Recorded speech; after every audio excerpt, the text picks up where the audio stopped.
Hi guys, good morning. Welcome to my another story today guys. So, wala lang guys, i-share ko lang sa inyo guys kung tungkol sa totoong buhay ko guys. So, in short story guys, naglinis ako sa isang apartment na foreigner at saka Pinay yung nagre-rent doon. Tapos, ngayon, nung pumunta na ako sa kitchen guys, may mga pagkain na sinabi ng foreigner nga itatapon ko daw kasi luma na. Sabi ko ha, sayang naman. Tapos kaya kinapalan ko na lang yung mukha ko guys kahit first time kong maglinis doon. Sabi ko, sir, okay lang po ba sir na i-give to my dog? So sabi niya, you can have it. Sabi niya ganun. Ngayon, dinala ko sa bahay guys. Tapos nung tinikman ko, makunat na talaga siya. So ngayon, bigla ko na lang naisip na ilagay sa freezer. So yun. Ito pala yung pagkain na sinasabi ko. Yan yung cereal.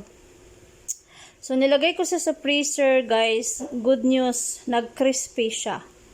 So, ayun, hindi ko nabigay sa aso. Ibigay ko na sa sarili ko. Kasi mahal yan, guys. Cornflakes yan eh. So, ngayon, kahapon, binigyan ako ng pamangkin ko ng pambili ng pagkain. Kaya, ayun.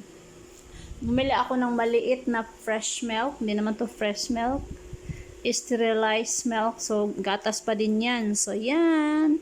Yan na lang ipa-partner ko at ibi-breakfast ko today. So, yun lang guys. Share ko lang kung paano ko isip ang pagkain dahil nga sa hirap ng buhay.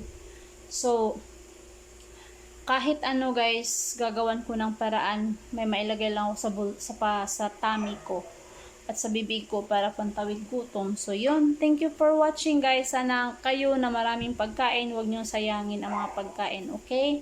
Kasi hindi madali na walang kinakain. So, lucky kayo, guys, dahil marami kayong food. So, yun. Thank you for watching. See you my next video.